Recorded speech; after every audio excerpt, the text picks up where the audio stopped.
Hello दोस्तों, welcome to money stocks. तो इस वीडियो के अंदर मल्टीपल स्टॉक्स के बारे में हम लोग बात करेंगे। तो चलिए सबसे पहले हम लोग बात कर लेते हैं आईईएक्स के बारे में। तो अगर आप आईईएक्स का परफॉर्मेंस देखोगे तो ऑलमोस्ट 8.5% से लेकर 9% की गिरावट हमें आईईएक्स के अंदर नजर आ चुकी है। और जो हमें शेयर होल्डर्स को डर था वही हमें करंटली हुआ। ह्यूज अमाउंट ऑफ करेक्शन हमें आईईएक्स के अंदर हो चुका है। बहुत सारे लोगों को होप्स थे कि ये कंपनी जल्दी 175 रुपीज़ का लेवल्स हमें क्रॉस करेगी, लेकिन कंपनी ने ये लेवल्स हमें क्रॉस क्यों नहीं किया, या फिर गिरावट आने का पीछे रीज़न क्या है। ये रीजंस मैंने कल ही के दिन आपको वीडियोस के अंदर दोस्तों अपडेट किया था। कल ही के दिन मैंने वीडियोस के अंदर आपको शेयर किया था, करंटली निवेश मत करना, करंटली वेट एंड वॉच करना। कंपनी अच्छा है नो डाउट, लेकिन अगर सही टाइम पे अगर आप कंपनी को निवेश करेंगे तो ही अच्छे खासे लेवल्स, अच्छे खासे टारगेट्स कंपनी हमें अचीव कर सकती है। तो सबसे पहला रीजन से उसका अगर आप देखोगे फर्स्ट हाफ के अंदर तो एक नॉर्मल था। जो फर्स्ट हाफ के अंदर सिचुएशन नॉर्मल था, कोई ज़्यादा हमें करेक्शन नहीं था। लेकिन सेकेंड हाफ के अंदर दोस्तों हुआ क्या, सबसे पहला रीज़न कि ओवरऑल मार्केट का अगर आप परफॉर्मेंस देखोगे तो ओवरऑल मार्केट के अंदर सेकेंड हाफ के अंदर पैनिक सेलिंग नजर आया। और यही सेलिंग की वजह से मैक्सिमम स्टॉक्स के अंदर आज के दिन करेक्शन की ही अंदर क्लोजिंग नजर आ चुकी है। अगर आप आईएक्स के पिछले 5 दिनों का परफॉर्मेंस देखोगे तो पिछले 5 दिनों में 12% का करेक्शन हमें आईएक्स के अंदर नजर आ चुका है और 136 रुपीज़ की क्लोजिंग हमें नजर आ चुकी है। तो चलिए सबसे पहले दोस्तों अपडेट्स के बारे में बात कर लेते हैं। सेकंड अपडेट्स के बारे में बात करेंगे कि सेकंड अपडेट्स क्या है, किस वजह से हमें करेक्शन आईएएस के अंदर पॉसिबल हो चुका है। तो यहाँ बेसिकली दोस्तों अगर आप देखोगे, आपको पता है कंपनी का बिजनेस क्या है। पावर को कंपनी ट्रेड करता है और एनर्जी को भी कंपनी ट्रेड करता है, यानी कि पावर के साथ साथ एनर्जी को भी कंपनी ट्रेड करता है। तो यहाँ अगर आप देखोगे जो कंपनी का जो इलेक्ट्रिसिटी का पर यूनिट का जो चार्जेस होता है वो मई 2022 तक तो पर यूनिट का जो चार्जेस होता है 6.76 पर यूनिट था। लेकिन दोस्तों करंटली अगर आप देखोगे मई 2023 के अंदर ये 22 था और ये 23 है, तो 23 के अंदर कितना हुआ 4.74 यूनिट। तो जिसकी वजह से हुआ क्या, यूनिट्स के अंदर हमें 30% का डिक्लाइन नजर आया और कंपनी का ओवरऑल बेसिस के ऊपर इम्पैक्ट पड़ा इनके बिजनेस के ऊपर। तो कोई भी कंपनी का बिजनेस अपडेट्स के अंदर दोस्तों डिक्लाइन नजर आएगा, करेक्शन नजर आएगा, तो जरूर उस कंपनी के लिए नेगेटिविटी पॉइंट होगा।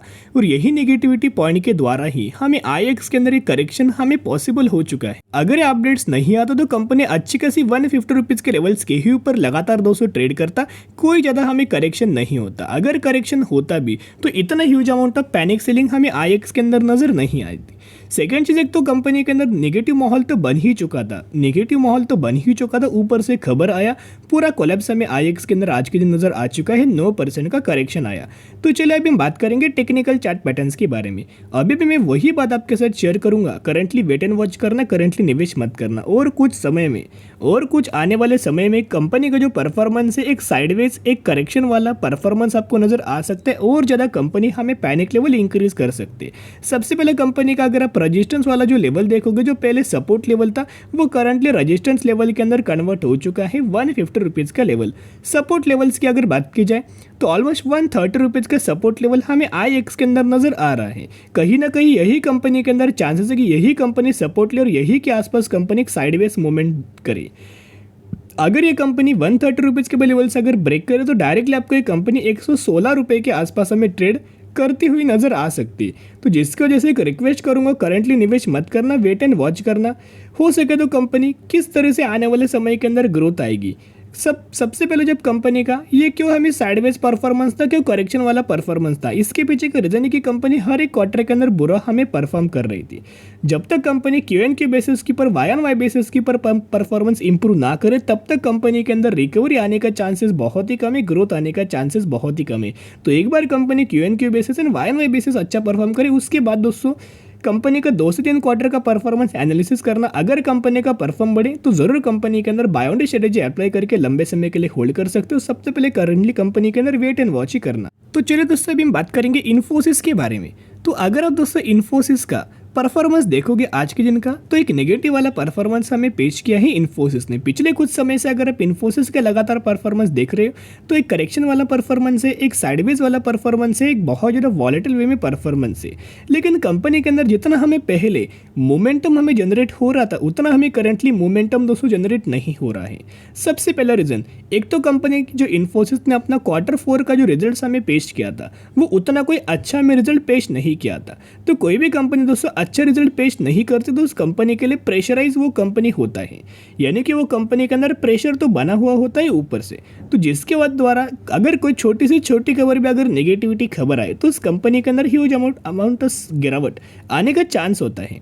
तो जो पैनिक लेवल जो निकल के आई है वो रिजल्ट्स के द्वारा ही, इन्फोसिस के अंदर पैनिक लेवल ये निकल के आई है, लेकिन पैनिक लेवल एक शॉर्ट टर्म बेसिस के ऊपर होने वाली है, कोई लंबे समय के लिए पैनिक लेवल नहीं होने वाली, इतना पॉइंट नोट करना। लेकिन ये तो बात तय है, जिस भी कंपनी के अंदर रिजल्ट अच्छा ना कंपनी परफॉर्म करे, कुछ क्वार्टर से 1-2 क्वार्टर से अगर कंपनी बुरा परफॉर्म कर रही है तो बहुत सारे ब्रोकरेज फर्म एनालिस्ट लोग उन कंपनीज को एक बहुत ज़्यादा सेलिंग एक स्प्रेड न्यूज़ करते हैं, यानी कि न्यूज़ स्प्रेड करते हुए कंपनी बर्बाद हो जाएगी, जीरो हो जाएगी। और टारगेट फॉर एग्जांपल कंपनी 1300 रुपये के ऊपर चल रही है तो ब्रोकरेज फर्म क्या करेंगे, कंपनी का टारगेट 1100 रुपये दे देंगे या फिर कंपनी का टारगेट 1000 रुपीज़ दे देंगे। तो इससे होगा क्या, रिटेल इन्वेस्टर बहुत ज़्यादा पैनिक होकर इन कंपनीज के अंदर सेलिंग करना स्टार्ट करेंगे, और ये सेलिंग अगर दोस्तों करना स्टार्ट करेंगे तो ज़रूर कंपनी के अंदर हमें गिरावट हमें नज़र आ ही जाती है। तो जिसकी वजह से कंपनी अच्छी नो डाउट।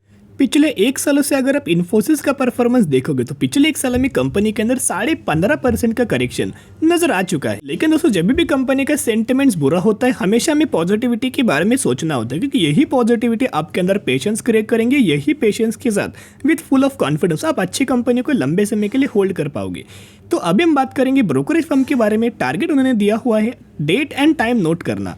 आज के दिन हमें टारगेट दे चुका है, मोतीलाल ओसवाल जी की तरफ से हमें टारगेट प्राइस दिया गया है, बाइंग रिकमेंडेशन नजर आया और टारगेट प्राइस 1520 रुपये का टारगेट हमें इन्फोसिस के अंदर दिया हुआ है। एड्रेस अगर आप यह देखोगे मॉर्गन स्टैनली के द्वारा भी, जेफरीज के द्वारा भी हमें टारगेट दिया हुआ है इन्फोसिस के अंदर, इन्होंने भी एक बाइंग रिकमेंडेशन दिया और टारगेट प्राइस 1475 रुपीज़ का टारगेट शॉर्ट टर्म बेसिस के ऊपर दिया हुआ है। इतना पॉइंट नोट करना कि ये ऐसी कंपनी, इस कंपनी के अंदर हर एक लोग निवेश करने में लगा हुआ है। जितना कंपनी के अंदर दोस्तों करेक्शन हो रहे उतना कंपनी के अंदर लगातार LIC निवेश कर रहे हैं, म्यूचुअल फंड्स लगातार निवेश कर रहे, FIs लगातार निवेश कर रहे, DIs हमें लगातार दोस्तों निवेश कर रहे।